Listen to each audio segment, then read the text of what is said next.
Thor survole les royaumes, un village en flammes, des cris, mais au milieu des cendres. Un froid glacial, le sol est gelé, les cadavres recouverts d'une fine couche de glace bleue.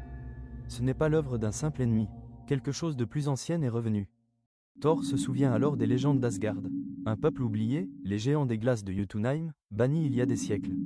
Mais les traces de givre sur les murs sont récentes. Quelqu'un les a réveillés, et cette fois, ils ne viennent pas seulement pour la guerre. Thor voyage jusqu'à la frontière de Jotunheim. La neige tombe, le vent hurle. Un colosse de glace surgit du brouillard, armé d'une lance de cristal. Les royaumes brûlent, et bientôt, Asgard suivra.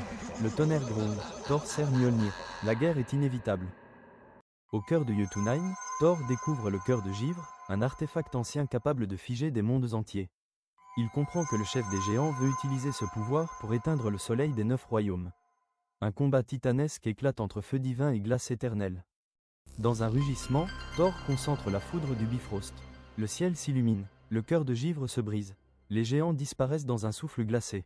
Mais avant de s'éteindre, leur roi murmure « Ce n'est que le commencement ». Le froid reviendra. Thor sait alors que la paix n'est qu'un répit. Depuis sa victoire, Thor sent un étrange déséquilibre dans les royaumes. Les éclairs deviennent instables, les vents glacés soufflent même sur Asgard.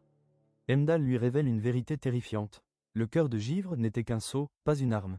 Et en le brisant, Thor a libéré le roi de glace, le plus ancien des dieux oubliés. Dans les profondeurs de Jotunheim, un trône d'énergie bleue s'illumine. Une silhouette se lève, immense, ancienne, enveloppée de glace vivante. Ses yeux brillent d'un froid absolu. Les dieux du tonnerre ont pris ma lumière. Maintenant, je prends leur feu. Le roi de glace étend sa main, et une tempête recouvre 9 royaumes à la fois. Thor comprend qu'il ne peut affronter ce dieu seul. Il appelle ses anciens alliés, Loki, Valkyrie et même Doctor Strange. Strange découvre que le roi de glace tire son pouvoir d'une fracture entre les mondes, alimentée par la peur humaine. Thor doit donc sceller cette brèche avant que la Terre ne soit entièrement gelée. Lors du combat final, Loki trahit les géants pour sauver Thor.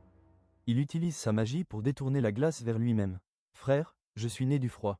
Laisse-moi le refermer. » Dans une explosion bleue, la brèche se referme, emprisonnant le roi de glace et Loki à l'intérieur. Le silence retombe. Thor s'agenouille, tenant le casque de son frère. Thor rentre à Asgard, mais le ciel ne gronde plus. Il sait que Loki est perdu, mais peut-être pas à jamais. Au loin, un grondement résonne. Pas de tonnerre, mais de glace qui craque. Et dans un éclat de lumière, un murmure se fait entendre. Les dieux ne meurent jamais, frère. Depuis la disparition de Loki, Asgard est plongé dans un silence lourd.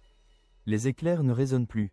Thor erre dans le grand hall, rongé par la culpabilité. Mais une lueur apparaît au cœur du Bifrost. Un éclat de glace, renfermant un battement.